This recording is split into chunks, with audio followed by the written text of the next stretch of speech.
हमें अपने सदनों में भी अपनाना चाहिए। हमारा संविधान देश में सामाजिक आर्थिक बदलाव का सुधार रहा है। कर्तव्य काल में हम सामूहिक प्रयासों से विकसित भारत की और मजबूती से आगे बढ़ रहे हैं। इन 75 वर्षों में हमारी संसद के माध्यम से आम जनता के जीवन में सामाजिक आर्थिक परिवर्तन लाए गए हैं, जिससे लोकतंत्र में जनता की आस्था मजबूत हुई है। संविधान ने हमारे तीनों लोकतंत्र के स्तंभों विधायिका, कार्यपालिका और न्यायपालिका को आपसी समन्वय के साथ सुचारू रूप से कार्य करने की व्यवस्था दी है।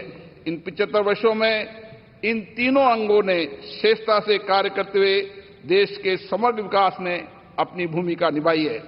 बाबा साहब अंबेडकर जी ने कहा था, हमारा संविधान एक ऐसा दस्तावेज होना चाहिए जो न केवल हमारे देश की स्वतंत्रता और समानता की रक्षा करे, बल्कि हमारे देश के लोगों को एक साथ लाने में भी मदद करे। हमें बाबा साहब अंबेडकर जी के इन्हीं शब्दों से हमारे महान संविधान निर्माताओं के भारतीय समाज के प्रति दृष्टिकोण को समझना चाहिए। हमारा संविधान वसुदेव कुटुंबकम यानी संपूर्ण विश्व एक परिवार है के सिद्धांत का अनुसरण करने की प्रेरणा देता है। संवैधानिक मूल्यों के प्रति हमारी गहरी प्रतिबद्धता है। विश्व पटल पर इसी कारण भारत की छवि बहुत मजबूत हुई है। मैं सभी माननीय सांसदों से आग्रह करूंगा कि वह अपने अपने क्षेत्रों में संविधान के अंगीकार होने के 75 वर्ष को जनता की सहभागिता के साथ एक उत्सव के रूप में मनाए, जिससे राष्ट्रप्रथम की भावना और अधिक सुदृढ़ हो। जय हिंद। धन्यवाद मान्यवर। माननीय विशिष्टगण, भारत दुनिया का सबसे बड़ा लोकतंत्र है और संविधान हमारा ग्रंथ है। आइए अब भारत के संविधान की महिमा पर आधारित एक फिल्म के माध्यम से जाने संविधान के निर्माण की इस ऐतिहासिक यात्रा और गौरवशाली सफर को।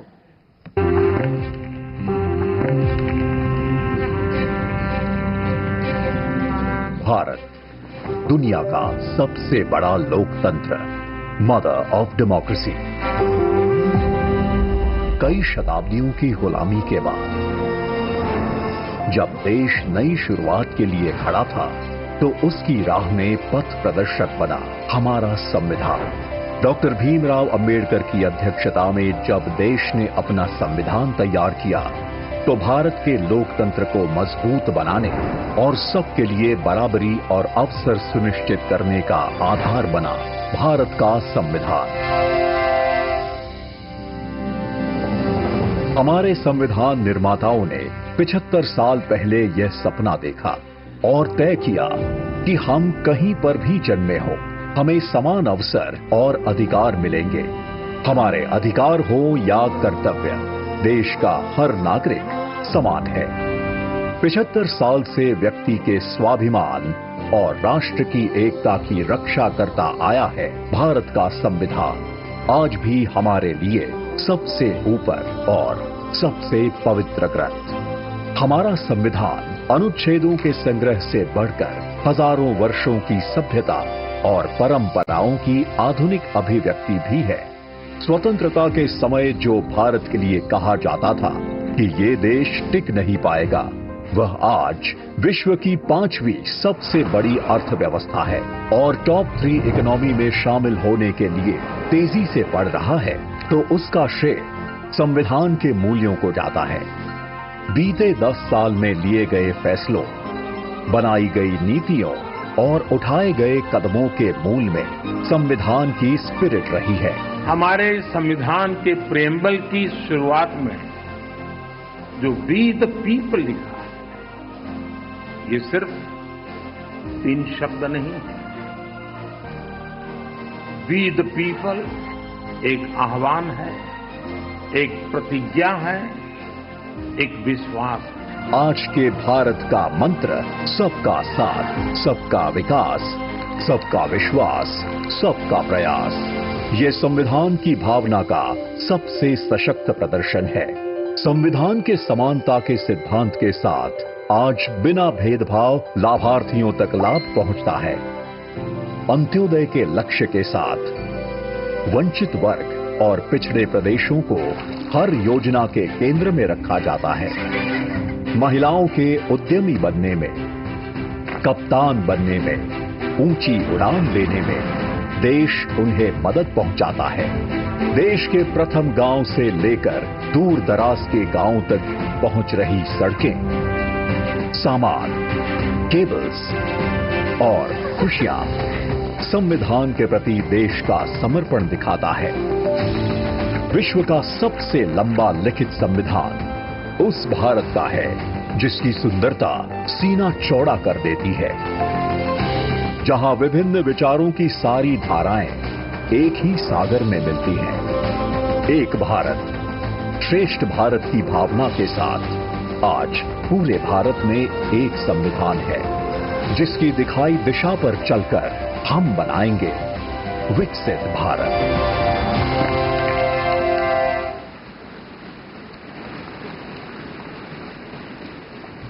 और अब मेरा विनम्र आग्रह है भारत के माननीय उपराष्ट्रपति जी और राज्यसभा के सभापति श्री जगदीप धनखड़ जी से कि आप विशिष्ट सभा को संबोधित करें।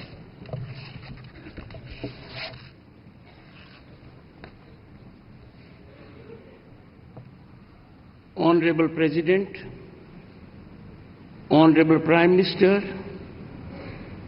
Speaker Lok Sabha, Deputy Chairman Rajya Sabha, Leader of the House in Rajya Sabha, Leader of Opposition in Rajya Sabha, Leader of Opposition in Lok Sabha, Minister of Parliamentary Affairs, distinguished members of Parliament and fellow citizens. This momentous day marks a historic milestone as we celebrate 75 years since Bharat adopted its constitution, a remarkable achievement for the world's largest and most dynamic democracy. Our nation thrives with remarkable economic growth, robust infrastructure, widespread digital adoption, all getting international recognition and accolades. These achievements are vindication that our Constitution has effectively anchored Indian democracy.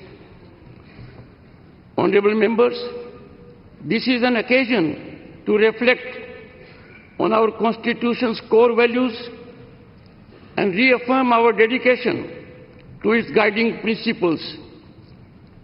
This masterpiece is a tribute to the profound foresight and unwavering dedication of founding fathers of our Constitution, who for about 3 years shaped our nation's destiny, exemplifying decorum and dedication, navigating contentious and divisive issues with focus on consensus and understanding.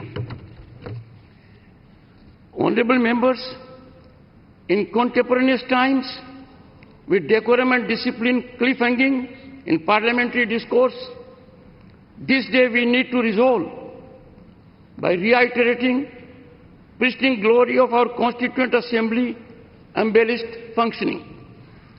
Disturbance as a strategy threatens democratic institutions. Time to restore sanctity of our democratic temples through constructive dialogue, debate, and meaningful discussion to serve our people effectively.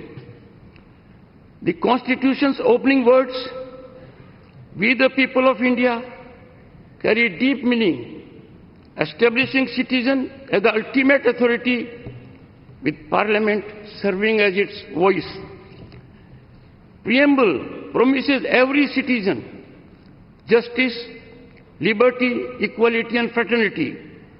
It is our North Star when it comes to fructifying people's aspirations and lighthouse in challenging and daunting situations.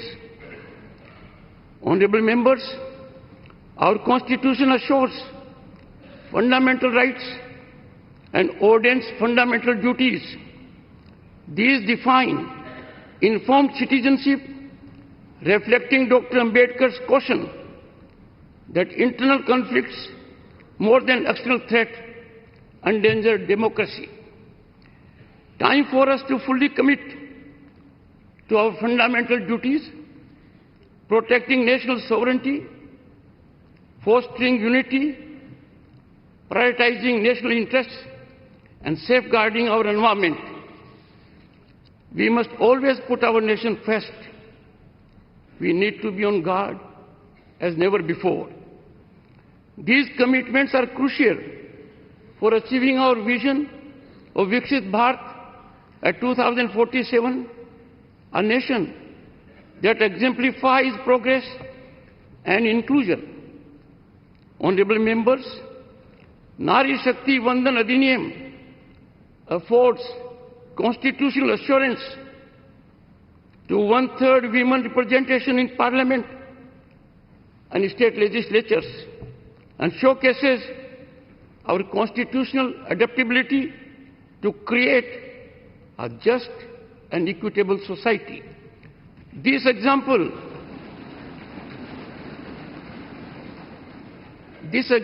of the money illustrates how affirmative policies, transparent and accountable governance have helped citizens achieve their aspirations. Honorable members, India's constitution stands unique as the world's longest and only illustrated constitution, featuring artwork that depicts 5,000 years of our civilizational journey. Our constitution ingeniously establishes democracy's three pillars: the legislature, the executive, and the judiciary, each with defined role. Democracy is best nurtured with its constitutional institutions being in sync, tandem, and togetherness, adhering to their jurisdictional area. In functioning of these organs of the state, domain exclusivity is quintessence to making optimal contributions in steering Bharat towards unprecedented heights of prosperity and equity. Honorable members, evolution of a structured interactive mechanism amongst those at the helm of these institutions would bring greater convergence in serving the nation. It is constitutional ordainment that the Parliament, after shaping legislation, must also ensure legislation trajectory in right direction. As guardians of democracy, we bear the sacred duty to honor our citizens' rights, aspirations, and ceaselessly pursue their dreams by making optimal contributions inspired by national welfare and public interest. It is for this that June 25 is now set to be celebrated every year, reminding us of the emergency, the darkest period when fundamental rights of citizens were suspended, people were detained without any reason, and civil rights were violated. Honorable members, all citizens, particularly members of Parliament, must amplify our nation's resonance on the world stage. May this honored chamber resonate with democratic wisdom, maintaining the bond between citizens and their elected representatives. As we commemorate the 75th anniversary, let us commit to building a more vital collective consciousness of our Constitution that binds us as people and promotes progressive nation building ideas while shielding us from the consequences of sectarian perspectives. Honorable members, I seek to refer in conclusion Dr. Ambedkar's reflection in his last address in the Constituent Assembly on November 25, 1949, in this hallowed theatre. I quote, "What perturbs me greatly is the fact that not only India has once before lost her independence, but she lost it by the infidelity and treachery of some of her own people.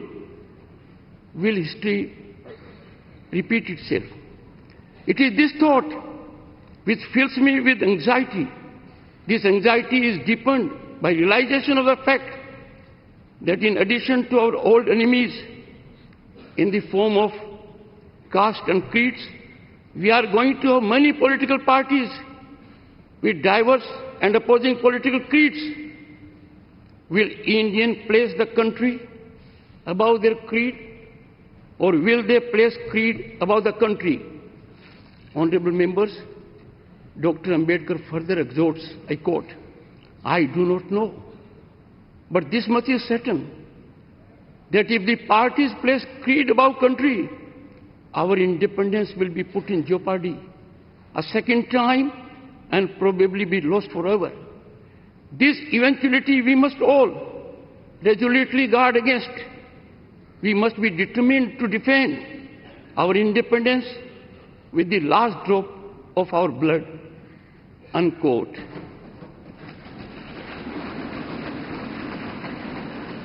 Honorable members, I too conclude on this note with appeal to heed wise counsel emanating from the father of the Indian Constitution. Jai Hind, Jai Bharat. बहुत बहुत धन्यवाद माननीय उपराष्ट्रपति जी। निश्चित रूप से आज का यह ऐतिहासिक दिन हमारे संविधान की महिमा और उसकी लोकतांत्रिक भावना का प्रतीक है। अब मेरा सादर अनुरोध माननीय राष्ट्रपति जी से कि इस शुभ अवसर पर आप एक विशेष स्मारक सिक्का इसका विमोचन करने की कृपा करें।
बहुत बहुत धन्यवाद।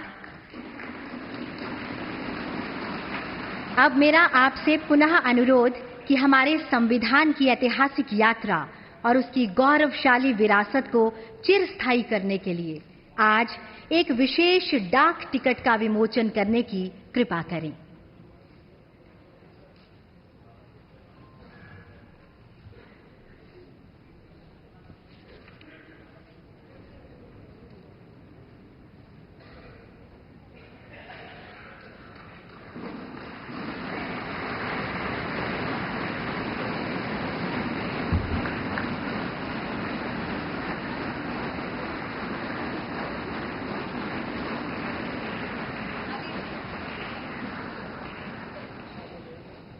यह डाक टिकट संविधान की उन मूल भावनाओं का प्रतीक होगा जो भारत को एकजुट करती है और हमें आगे बढ़ने का मार्ग दिखाती है। माननीय विशिष्टगण, आज इस खास मौके पर हम सब भारत के संविधान को समर्पित 2 पुस्तकों के विमोचन के भी साक्षी होंगे। अतः माननीय राष्ट्रपति जी, आपसे सादर अनुरोध, कृपया इन पुस्तकों का विमोचन करने की कृपा करें। सर्वप्रथम पहली पुस्तक है भारत के संविधान का निर्माण, एक झलक।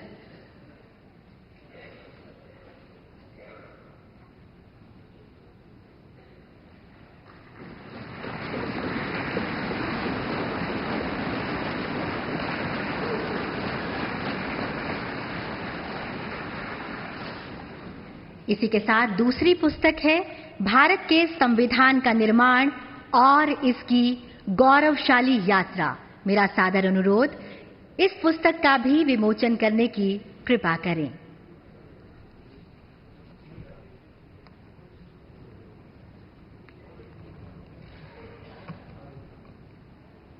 ये दोनों पुस्तकें अंग्रेजी और हिंदी दोनों ही भाषाओं में उपलब्ध हैं।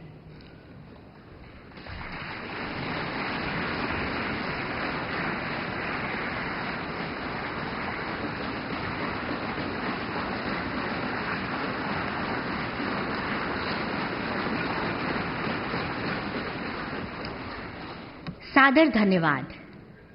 संविधान में अंकित चित्रों से भारत का अंतर्मन झांकता है।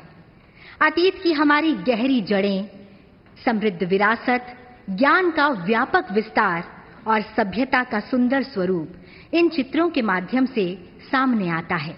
संस्कृति, परंपरा की वे गहरी कड़ी आज भी अक्षुण्ण है, उतनी ही जीवंत है, उतनी ही प्रेरणादायी भी। अतः आपसे सादर अनुरोध, भारत के संविधान की कला को समर्पित पुस्तिका का विमोचन करने की कृपा करें।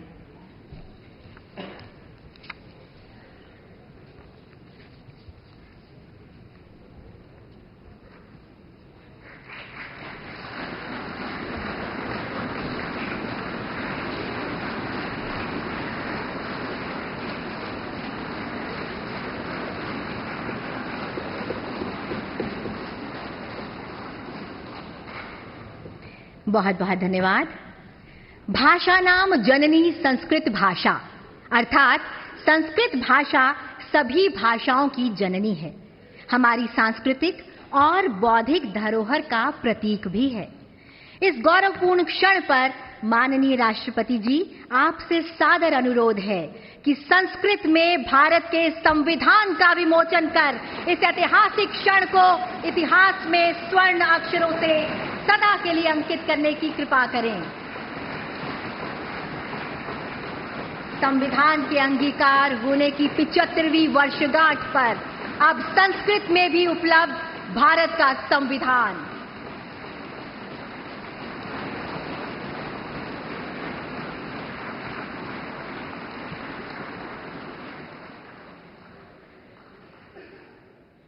धन्यवाद। भारत के प्राचीनतम भाषा में मैथिली के उच्चतम स्थान थिक। अतः आपसे सादर अनुरोध, मैथिली भाषा में संविधान का विमोचन करने की कृपा करें। मान्यवर,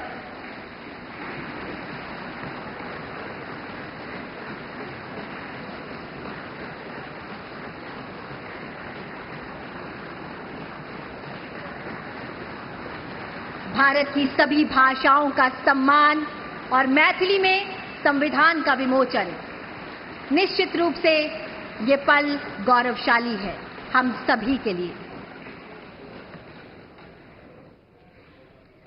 बहुत बहुत धन्यवाद मान्यवर। आप सभी माननीय विशिष्ट जनों की जानकारी अनुसार ये सभी पब्लिकेशंस लोकसभा पब्लिकेशन काउंटर पर उपलब्ध होंगी, जिनकी सूचना आप सभी को बुलेटिन के द्वारा जारी कर दी जाएगी। अब माननीय राष्ट्रपति जी, आपसे करबद्ध अनुरोध है कि आप अपने ज्ञानवर्धक शब्दों से हम सभी का मार्ग प्रशस्त करें।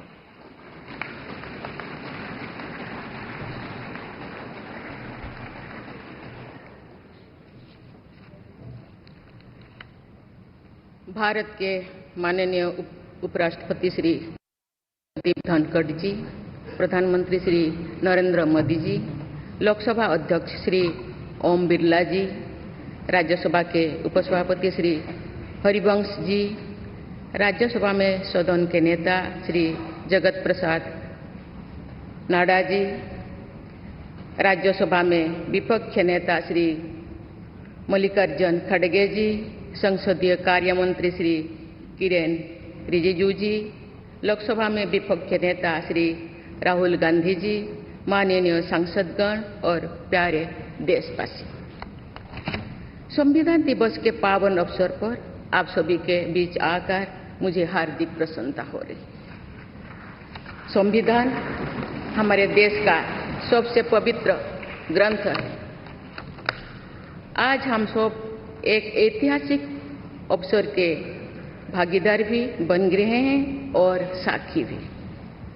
75 वर्ष पहले संविधान सदन के इसी केंद्रीय कक्ष में आज ही के दिन संविधान सभा ने नवस्वाधीन देश के लिए संविधान निर्माण का बहुत बड़ा कार्य संपन्न किया था। उस दिन संविधान सभा के माध्यम से हम भारत के लोगों ने इस संविधान को अपनाया, अधिनियमित किया और आत्मार्पित किया था। हमारे संविधान हमारे लोकतांत्रिक गणतंत्र की सुदृढ़ आधारशिला है। हमारा संविधान हमारे सामूहिक और व्यक्तिगत स्वाभिमान को सुनिश्चित करता है। आज कृतज्ञ राष्ट्र की ओर से मैं संविधान सभा के सदस्यों और कर्मियों को श्रद्धांजलि अर्पित करती हूँ। ये देश का सौभाग्य है कि संविधान सभा के अध्यक्ष डॉक्टर राजेंद्र प्रसाद ने तथा प्रारूप समिति के अध्यक्ष डॉक्टर बाबा साहेब आम्बेडकर ने संविधान निर्माण की यात्रा का मार्गदर्शन किया। बाबा साहेब आम्बेडकर ने प्रगतिशील और समावेशी सोच की छाप हमारे संविधान पर अंकित किया है। संविधान सभा में बाबा साहेब के ऐतिहासिक संबंधों से ये तथ्य स्पष्ट होता है कि भारत लोकतंत्र की जननी है। अपने लोकतंत्र पर गौरव की इसी भावना के साथ आज हम सब इस विशेष अवसर पर एकत्र हुए। ये अवसर संविधान सभा की 15 महिला सदस्यों के योगदान को स्मरण करने का भी है। हमें उन अधिकारियों के अमूल्य योगदान को भी याद रखना चाहिए जिन्होंने नेपथ्य में रहकर काम किया। उनकी कार्यनिष्ठा ने संविधान निर्माण की प्रक्रिया को सुचारू रूप से आगे बढ़ाया। उनमें प्रमुख भूमिका श्री BN राव की थी, जो संविधान सभा के संवैधानिक सलाहकार थे। मैं संविधान सभा के सचिव श्री HBR अंगगर, संयुक्त सचिव श्री SN मुखर्जी और उप सचिव श्री जुगल किशोर खन्ना को भी उल्लेख करना चाहूंगी। माननीय सांसदगण, स्वतंत्रता के 75 वर्ष पूर्ण होने पर मैं सभी देशवासियों ने आज़ादी का अमृत महोत्सव मनाया। आगामी 26 जनवरी को हम अपने गणतंत्र की 75वें वर्षगांठ मनाएंगे। इस तरह के समारोह हमें अब तक की यात्रा का अवलोकन करने और आगे की यात्रा की बेहतर योजना बनाने के अवसर प्रदान करते हैं। ऐसे समारोह हमारी एकता को मजबूत बताने की तथा ये दर्शाते हैं कि राष्ट्रीय लक्ष्यों को प्राप्त करने के प्रयासों में हम सब एक साथ हैं। हमारे स्वाधीनता संग्राम के दौरान अनेक महान विभूतियों ने हमारे राष्ट्रीय आदर्शों को रेखांकित किया था। हमारी संविधान सभा में हमारे देश की विविधता को अभिव्यक्ति मिली थी। संविधान सभा में सभी प्रांतों और क्षेत्र के प्रतिनिधियों की उपस्थिति से अखिल भारतीय चेतना को शोर मिला था। संविधान सभा के वाद विवाद तथा सदस्यों के संबोधनों में हमें संविधान निर्माण की प्रक्रिया के साथ साथ अपने देश के बारे में गहरी जानकारी प्राप्त होती है। आज जिन पुस्तकों का विमोचन किया गया तथा तो जो शॉर्ट फिल्म्स दिखाई गई, उनमें लोगों को हमारे संविधान निर्माण के गौरवशाली इतिहास का परिचय प्राप्त होगा। एक अर्थ में भारत का संविधान कुछ महानतम मेधावी लोगों द्वारा लगभग 3 वर्षों के विचार विमर्श का परिणाम था, लेकिन सही अर्थ में ये हमारे लंबे स्वाधीनता संग्राम का परिणाम था। उस अतुलनीय राष्ट्रीय आंदोलन के आदर्शों को संविधान में अत्यंत महत्वपूर्ण स्थान दिया गया। उन आदर्शों को सुस्पष्ट और संक्षिप्त रूप से संविधान की प्रस्तावना में व्यक्त किया गया है। ये आदर्श है न्याय, स्वतंत्रता, समता और बंधुता। ये आदर्श सदियों से भारत को परिभाषित करते रहे हैं। संविधान की प्रस्तावना में उल्लिखित आदर्श एक दूसरे के पूरक है। समग्र रूप से ये सभी आदर्श ऐसा वातावरण उपलब्ध कराते हैं जिसमें हम नागरिक को फूलते फलते समाज में योगदान देने तथा साथी नागरिकों की मदद करने का अवसर मिलता है। माननीय संसदगण, संविधान की भावना के अनुसार कार्यपालिका, विधायिका और न्यायपालिका का यह दायित्व है कि वे सामान्य लोगों के जीवन को सुगम बनाने के लिए मिलजुल कर काम करें। संसद द्वारा पारित किए गए अनेक अधिनियमों से जन आकांक्षाओं को अभिव्यक्ति मिली है। देश के आर्थिक एकीकरण के लिए स्वतंत्रता के बाद का सबसे बड़ा टैक्स सुधार गुड्स एंड सर्विसेज टैक्स को के रूप में किया गया है। वर्ष 2018 में राष्ट्रीय पिछड़ा बल्क आयोग को संवैधानिक दर्जा प्रदान किया गया है। वुमेन लेड डेवलपमेंट की सोच को यथार्थ रूप देना सामाजिक न्याय के संवैधानिक आदर्शों को प्राप्त करने के लिए अनिवार्य है। नारी शक्ति बंधन अधिनियम द्वारा हमारे लोकतंत्र में महिला सशक्तिकरण के एक नए युग की शुरुआत की गई है। दंड के स्थान पर न्याय तथा अपराध के स्थान पर सुरक्षा की भावना पर आधारित भारतीय न्याय संहिता, भारतीय नागरिक सुरक्षा संहिता और भारतीय साक्ष्य अधिनियम को पारित करके सांसदों ने आधुनिक सोच को अपनाने का प्रभावशाली परिचय दिया है। ऐसे अनेक अधिनियमों को पारित करने के लिए मैं सभी सांसदों की सराहना करती हूँ। पिछले कुछ वर्षों के दौरान सरकार ने समाज के सभी वर्गों, विशेषकर कमजोर वर्गों के लोगों के विकास के लिए अनेक कदम उठाए हैं। ऐसे निर्णयों से लोगों का जीवन बेहतर हुआ है तथा उन्हें प्रगति के नए अवसर मिल रहे हैं। गरीब लोगों का अपना पक्का घर मिल रहा है, बिजली, पानी, सड़क की सुविधा मिल रही है, खाद्य सुरक्षा और चिकित्सा सेवाएं मिल रही है। देश में बड़े पैमाने पर विश्व स्तर का इंफ्रास्ट्रक्चर बनाया जा रहा है। समग्र और समावेशी विकास के ऐसे अनेक प्रयास हमारे संवैधानिक आदर्शों को आगे बढ़ाते हैं। इस प्रयासों के लिए मैं सरकार की सराहना करती हूँ। उच्चतम न्यायालय के प्रयासों से देश की न्यायपालिका हमारे न्याय प्रणाली को और अधिक प्रभावी बनाने के लिए अनेक प्रयास कर रही है। न्यायपालिका विचाराधीन कैदियों को और जेल सुधार के विषयों पर भी कार्यरत है। हमारे देश में मूलभूत अधिकारों का दायरा समय के साथ विस्तृत होता रहा है। अपेक्षाकृत कम साधन संपन्न लोगों को कानूनी सहायता प्रदान करने के संवैधानिक निर्देश प्रति जागरूकता और सक्रियता बढ़ रही है। माननीय सांसदगण, कार्यपालिका, विधायिका और न्यायपालिका के साथ साथ सभी देशवासियों की सक्रिय भागीदारी से हमारे संवैधानिक आदर्शों को शक्ति मिलती है। हमारे संविधान में प्रत्येक नागरिक के मूल कर्तव्यों का स्पष्ट उल्लेख किया गया है। भारत की एकता और अखंडता की रक्षा करना, समाज में समृद्धता की भावना का निर्माण करना, महिलाओं के सम्मान को सुनिश्चित करना, पर्यावरण की रक्षा करना, वैज्ञानिक दृष्टिकोण को अपनाना, सार्वजनिक संपत्ति की सुरक्षा करना तथा राष्ट्र को उपलब्धियों की नई ऊंचाई तक ले जाना नागरिकों के मूल कर्तव्यों में शामिल है। हमारा संविधान एक जीवंत और प्रगतिशील दस्तावेज है।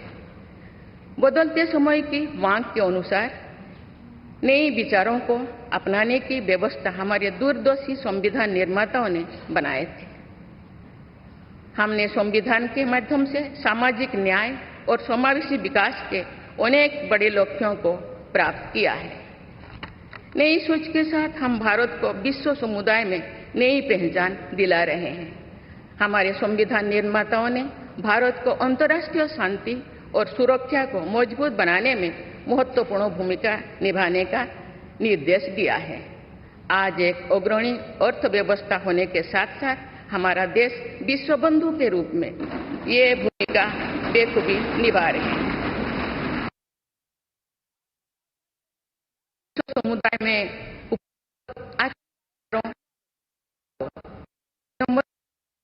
आत्मसात करने के लिए भी तत्पर रहते हैं। देश की जरूरतों के मुताबिक उत्कृष्ट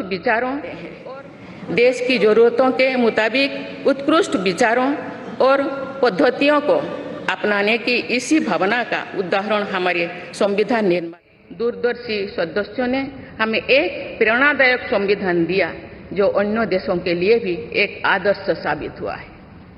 संविधान सभा के अध्यक्ष और मेरे प्रतिष्ठित पूर्ववर्तियों में सर्वप्रथम डॉक्टर राजेंद्र प्रसाद ने वर्ष 1949 में आज ही के दिन अपने भाषण में एक विचार व्यक्त किया था कि संविधान को जीवंत बनाए रखना उन लोगों पर निर्भर करता है जो उसका संचालन करते हैं। उन्होंने ये भी कहा था कि कई चीजें जो संविधान में नहीं लिखी जा सकती उनका संचालन परंपराओं के आधार पर किया जाता है। उन्होंने ये अपेक्षा व्यक्त की थी कि हमारा देश आवश्यक सामर्थ्य अर्जित करेगा और समुचित परंपराएं विकसित की जाएगी। मैं पूरी विश्वास के साथ कह सकती हूँ कि लगभग 3/4 सदी के संवैधानिक यात्रा के दौरान हमारे देश ने उन क्षमताओं को अर्जित करने और आर्थिक परंपराओं को विकसित करने में उल्लेखनीय सफलता प्राप्त की है। हमने जो अनुभव प्राप्त किए हैं आने वाली पीढ़ियों को उनसे अवगत कराया चाहिए।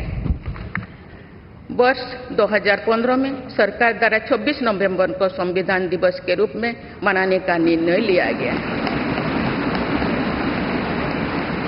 तब से प्रत्येक वर्ष मनाए जा रहे संविधान दिवस के समारोह से हमारे युवाओं में देश के बुनियादी दस्तावेज यानी संविधान के विषय में जागरूकता बढ़ाने में मदद मिली है। संविधान के प्रति युवाओं में उत्साह को देखकर हम सब देश के भविष्य के प्रति आश्वस्त हो सकते हैं। मैं सभी देशवासियों से अनुरोध करती हूँ कि वे हमारे संवैधानिक आदर्शों को अपने आचरण में डालें, मूल कर्तव्यों का पालन करें तथा वर्ष 2047 तक विकसित भारत के निर्माण के राष्ट्रीय लक्ष्य के प्रति समर्पण के साथ आगे बढ़े। मैं संविधान दिवस के अवसर पर सभी देशवासियों को बधाई देती हूँ। आप सभी को मेरा शुभकामनाएं। धन्यवाद। जय हिंद, जय भारत।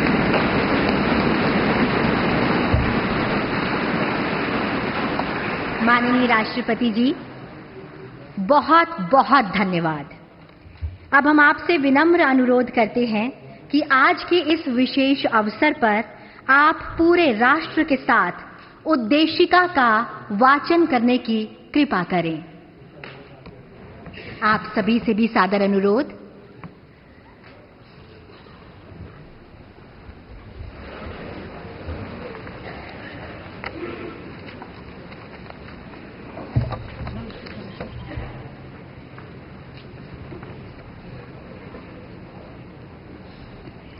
हम भारत के लोग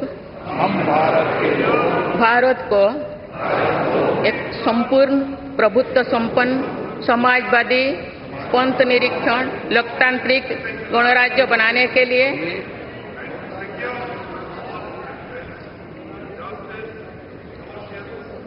तथा उसके समस्त नागरिकों को सामाजिक, आर्थिक और राजनैतिक न्याय विचार, अभिव्यक्ति, विश्वास, धर्म और उपासना की स्वतंत्रता, अभिव्यक्ति, विश्वास, धर्म और उपासना की स्वतंत्रता, प्रतिष्ठा और अवसर की समता प्राप्त करने के लिए तथा उन सब में व्यक्ति की गरिमा और राष्ट्र की एकता और अखंडता सुनिश्चित करने वाली बंधुता बढ़ाने के लिए दृढ़ संकल्प होकर अपनी इस संविधान सभा में आज तारीख 26 नवंबर 1949 ईस्वी को एतद द्वारा इन संविधान को अंगीकृत, अधिनियमित और आत्मार्पित करते हैं।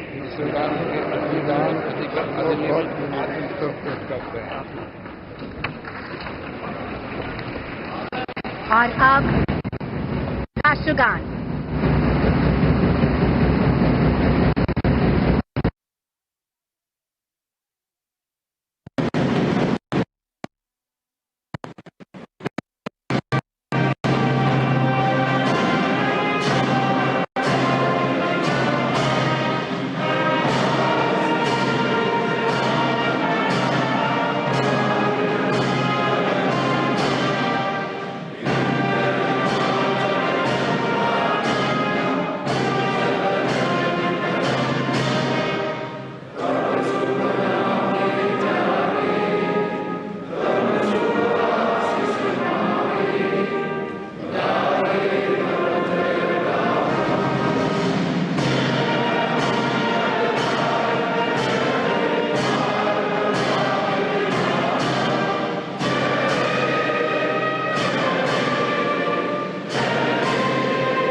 ऐतिहासिक केंद्रीय हॉल में संविधान के 75 साल पूरे होने का जश्न, और इस समारोह को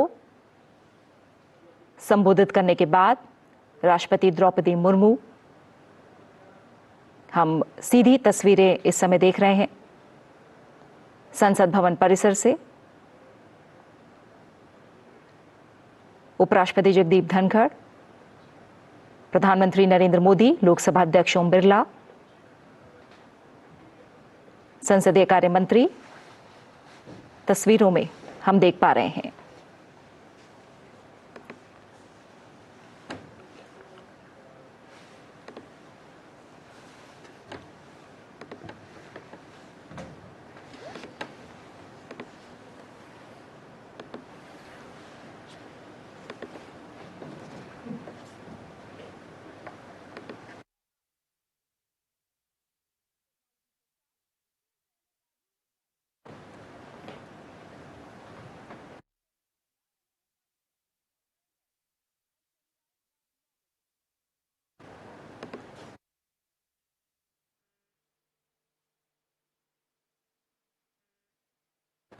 संविधान को अंगीकार करने के 75 वर्ष पूरे होने का जश्न मनाया जा रहा है।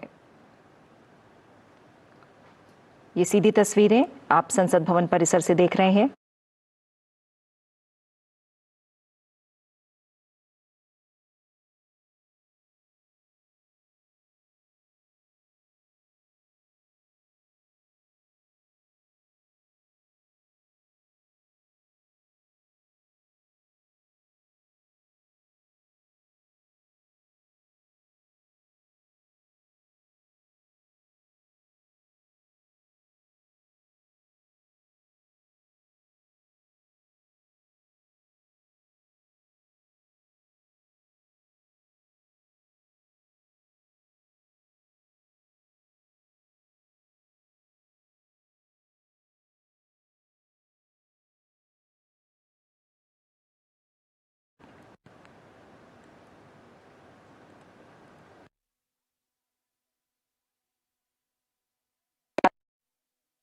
एक सुदृढ़ लोकतांत्रिक देश के रूप में दुनिया भर में प्रतिष्ठित हुआ है। दुनिया के बहुत सारे देश। तो संसद भवन के संविधान सदन से आप देख रहे थे ये सीधा प्रसारण, जहां पर आज संविधान दिवस के मौके पर